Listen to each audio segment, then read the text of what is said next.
स्वागत है आपका यूपी एक्सप्रेस में। मैं हूं आपके साथ मेनका चौधरी और चलिए विस्तार से खबरों पर नजर डालते हैं। और सबसे पहले बात जौनपुर के मुख्तार अंसारी के गुर्गे की कर लेते हैं, जिनकी संपत्ति कुर्क कर दी गई है। खबर है कि मुख्तार अंसारी के गुर्गे की करोड़ों की संपत्ति कुर्क की गई है। गैंगस्टर एक्ट के तहत यह कार्रवाई की गई, जिसमें रविंद्र कुमार निषाद के करीब 4 करोड़ रुपए की संपत्ति कुर्क की गई है। प्रॉपर्टी, वाहन, बैंक अकाउंट, खाता सभी सीज कर दिए गए हैं। तो बड़ी कार्रवाई लगातार बाहुबलियों के खिलाफ हो रही है। उत्तर प्रदेश में देखने को मिल रहा है कि गैंगस्टर्स के खिलाफ, बाहुबलियों के खिलाफ और उनके नजदीकियों के खिलाफ, अपराधियों के खिलाफ बड़े स्तर पर कार्रवाई चल रही है। और इसी दौरान जौनपुर के मुख्तार अंसारी के गुर्गे की संपत्ति भी कुर्क कर दी गई है। 4 करोड़ रुपए की प्रॉपर्टी वो कुर्क की गई है, जिसमें संपत्ति है, वाहन है, बैंक खाते हैं और नाम है इनका। गैंगस्टर एक्ट के तहत कार्रवाई की गई है रविंद्र कुमार निषाद के खिलाफ।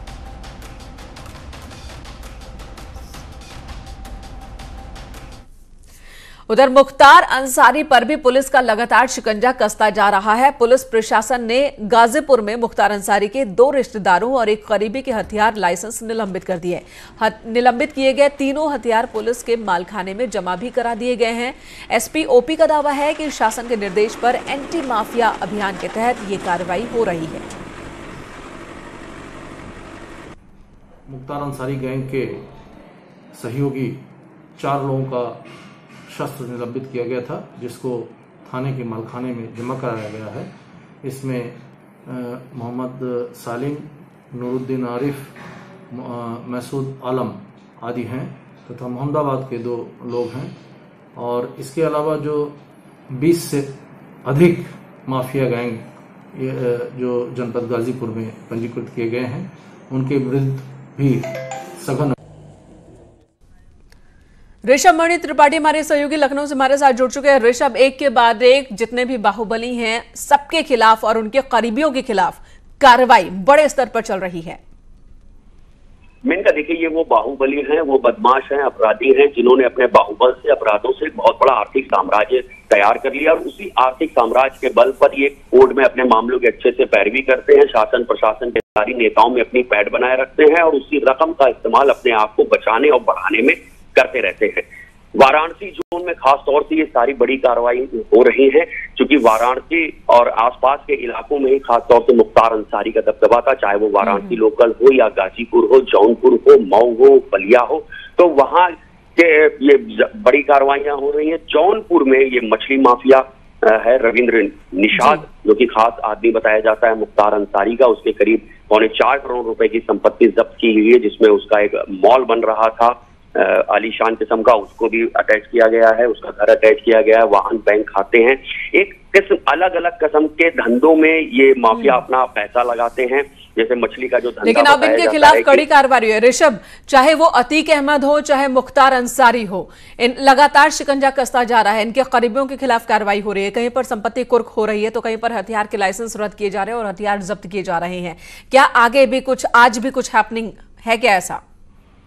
जी देखिए, आप बिल्कुल है, आज भी है। जौनपुर में भी लिस्ट जारी कर दी गई है, कौन कौन सी उनकी संपत्तियां चिन्हित कर ली गई रविंद्र कुशवाहा की। अभी तो सिर्फ ये 3 संपत्तियों की डिटेल आई है, इसके बाद भी उनकी संपत्तियां खंगाली जा रही हैं और आज दिन भर उनको सील करने की कार्रवाई शुरू की जाएगी। उनको बता दिया गया है कि ये आपकी इतनी प्रॉपर्टीज जो है, अभी तक गैंगस्टर एक्ट की एक धारा होती 14(1) है, उसमें अवैध तरीके से कमाई गई पाई गई है, इसलिए इनको जब्त किया जा रहा है। तो अब सिर्फ मुख्तार ही नहीं, उनके जो करीबी हैं उनकी भी परेशानियां बढ़ रही हैं, जिन्होंने काले।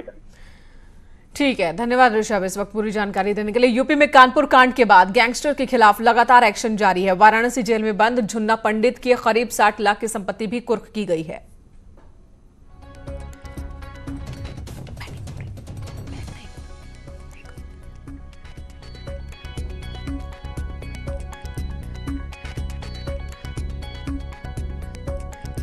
सरकार का गैंगस्टर के खिलाफ अभियान जारी है। जिस तरीके से कानपुर में विकास दुबे को उसके कर्मों की सजा दी गई, उसके बाद और उसके जितने भी गुर्गे थे उनको पुलिस ने मार गिराया, तो फिलहाल अब पूर्वांचल में भी पुलिस का फोकस गैंगस्टर की तरफ जा रहा है। और यहाँ पर अब यहाँ के मशहूर गैंगस्टर झुन्ना पंडित की संपत्तियों को भी आज कुर्की की जाएगी, उनके खिलाफ कार्रवाई की जाएगी। जिस तरीके झुन्ना पंडित गिरोह कई दिनों से पुलिस को तलाश थी, अब उसके खिलाफ क्या कार्रवाई हो रही है? और जिस पिछले दिनों मुख्तार अंसारी गैंग के खिलाफ भी आप लोगों की कार्रवाई चल रही है, तो क्या माना जाए कि योगी सरकार का गैंगस्टर के खिलाफ अभियान है कोई? देखिए, जितने भी ये ऑर्गेनाइज क्रिमिनल्स हैं, माफिया हैं, गैंगस्टर हैं हमारे पूरे जोन में, उसके खिलाफ हम लोग लखीमपुर खीरी में पुलिस और प्रशासन ने जमीन माफियाओं के खिलाफ अभियान छेड़ दिया है। एसपी पूनम ने खुद फावड़ा चलाकर इस अभियान की शुरुआत की।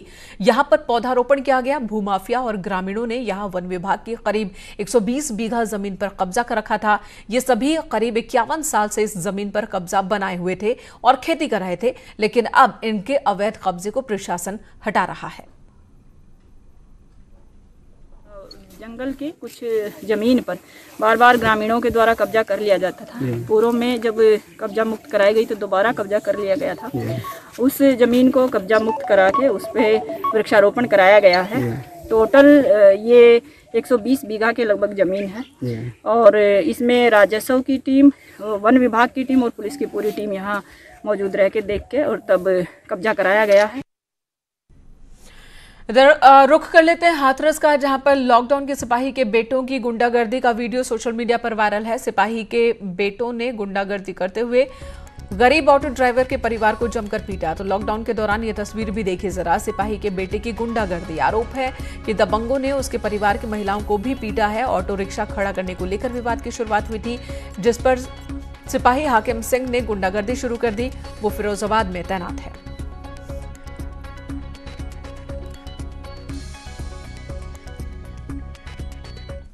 और इसी बीच लॉकडाउन का आज दूसरा दिन है। 13 तारीख की सुबह यानी कि कल सुबह 5 बजे लॉकडाउन खत्म हो जाएगा।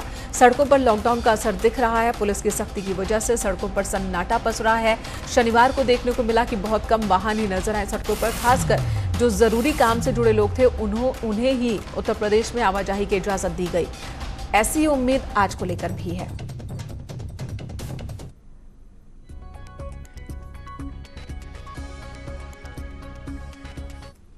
चलिए आपको प्रदेश के अलग अलग शहरों की तस्वीर दिखाते हैं। शनिवार को किस तरह का आलम रहा ये आपको बताते हैं। ये तस्वीरें आप देखिए। ग्रेटर नोएडा में लॉकडाउन का पालन कराया गया। ड्रोन कैमरे से निगरानी रखी गई। चप्पे चप्पे पर पुलिस ने गश्त भी बढ़ा रखी है। बागपत की तस्वीर, यहां पर भी पुलिस की सख्ती दिखी। लोगों से कड़ाई से पालन करवाया गया लॉकडाउन का। तो अयोध्या में भी हर तरफ सन्नाटा नजर आया। पहले दिन राम की नगरी चारों तरफ खाली नजर आई। दुकानें बंद नजर आई क्योंकि लोग घरों में ही बंद थे। जो बाहर निकल रहे थे पुलिस उनसे सख्ती से पूछताछ कर रही थी ताकि पता चल सके कि किस वजह से बाहर निकले हैं। महोबा में भी कुछ ऐसा ही नजर आया। यहां पर भी पुलिस ने गश्त बढ़ा दी। लोगों से सख्ती से लॉकडाउन का पालन करवाया। तो कुछ ऐसी ही तस्वीर मुजफ्फरनगर में भी देखने को मिली है। बैरिकेडिंग लगाकर वाहनों की आवाजाही रोक दी गई। जरूरी काम से निकले लोगों को ही बाहर निकलने दिया गया। हमारे सहयोगी अभिषेक इस वक्त आजमगढ़ से हमारे साथ मौजूद है। शहजाद हमारे सहयोगी बागपत से जुड़ चुके हैं। शरद बागपत से जुड़े हैं। सबके पास चलेंगे बारी बारी से। सबसे पहले अभिषेक का रुख कर लेते हैं। अभिषेक, आजमगढ़ के हालात बताएं। यहाँ पूरे प्रदेश में ही देखिए हर रोज रिकॉर्ड बना रहा है। कोरोना केसेस जिस तरह से सामने आ रहे हैं, संख्या में इजाफा हो रहा है, कमी नहीं हो रही है। और ऐसे में इस लॉकडाउन की जरूरत महसूस की जा रही थी। वहां पर क्या हुआ पहले दिन? क्या सैनिटाइजेशन भी हुआ या सिर्फ लोगों से अपील की गई कि आप घरों में रहें?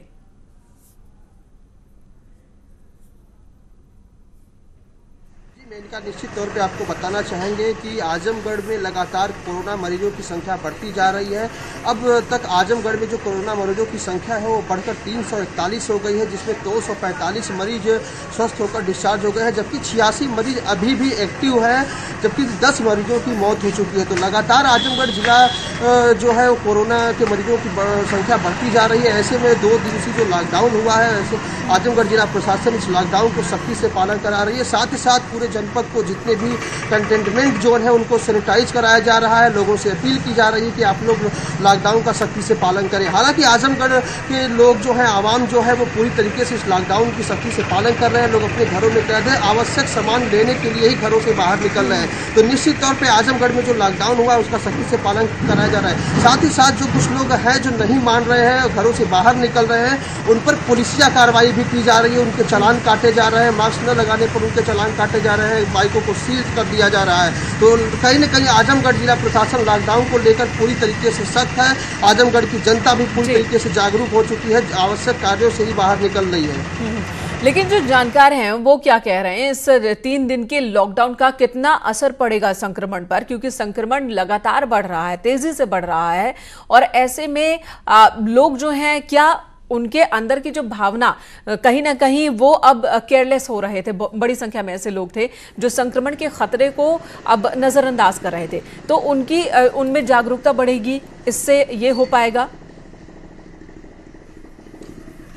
जी बिल्कुल, लगातार लोग सोशल मीडिया के माध्यम से जिला प्रशासन से ये मांग कर रहे हैं कि आगे भी लॉकडाउन को बढ़ाया जाए, क्योंकि लगातार आजमगढ़ में जिस तरीके से कोरोना मरीज पहले प्रवासी श्रमिक आते हैं उनमें फैलता है, फिर धीरे धीरे यहाँ के लोगों में फैलने लगता है, फिर खुद पुलिस के कर्मचारी और जिला प्रशासन के कर्मचारी भी इनके चपेट में आते हैं, स्वास्थ्य महकमा इनके चपेट में आता है। तो कहीं न कहीं अब यहाँ के लोग जो हैं, जो जागरूक हैं, वो खुद जिला प्रशासन से मांग कर रहे हैं कि अब आजमगढ़ में लॉकडाउन को बढ़ा दिया जाए। जो तो ये मांग हो रही है लॉकडाउन को बढ़ा दिया जाए, लेकिन अनलॉक की वजह थी कि अर्थव्यवस्था वो सुचारू रूप से चल सके, क्योंकि कितने दिनों तक अर्थव्यवस्था को रोका जाएगा। लेकिन इसी बीच लोगों ने लापरवाही शुरू कर दी, जो प्रोटोकॉल्स उसका पालन नहीं किया। नतीजा ये कि एक बार फिर से लॉकडाउन लगाना पड़ा है। शरद हमारे सहयोगी सिद्धार्थनगर से हमारे साथ जुड़ चुके हैं। शरद, वहां पर हालात बताएं, वहां पर भी सैनिटाइजेशन का काम भी चल रहा है?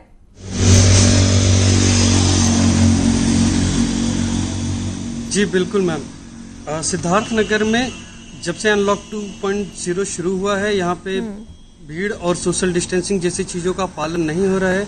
यहाँ तक कि एक अच्छी खासी तादाद है जिन्होंने मास्क लगाना शुरू किया है, और लोग अनावश्यक रूप से सड़कों पर बाहर निकल रहे हैं।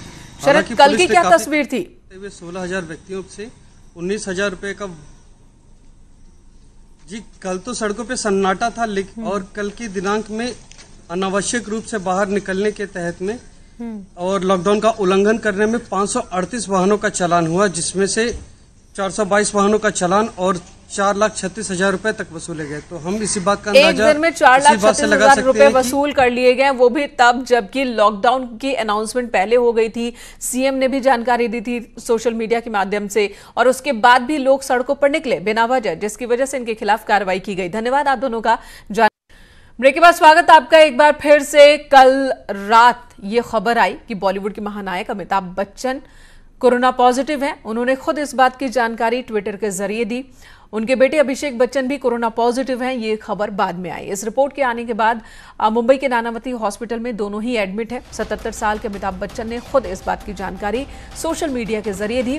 इसके बाद जया बच्चन, ऐश्वर्या राय बच्चन और उनकी बेटी आराध्या का भी कोरोना टेस्ट हुआ, जिनकी रिपोर्ट नेगेटिव आई है। आराध्या की रिपोर्ट का इंतजार है, और खबर यह भी है कि जया बच्चन और ऐश्वर्या राय इनकी दोबारा जांच होगी। और हालांकि राहत की खबर है, पहली रिपोर्ट जो इन दोनों की आई है, अमिताभ और अभिषेक कोरोना पॉजिटिव है, ये कंफर्म है। कल से ही ये दोनों हॉस्पिटल में है, नानावती अस्पताल में है, और डॉक्टर्स के मुताबिक उनकी स्थिति अभी बेहतर कंडीशन में। अमित राय हमारे सहयोगी इस वक्त हमारे साथ मौजूद हैं। अमित, इस वक्त क्या अपडेट आपके पास?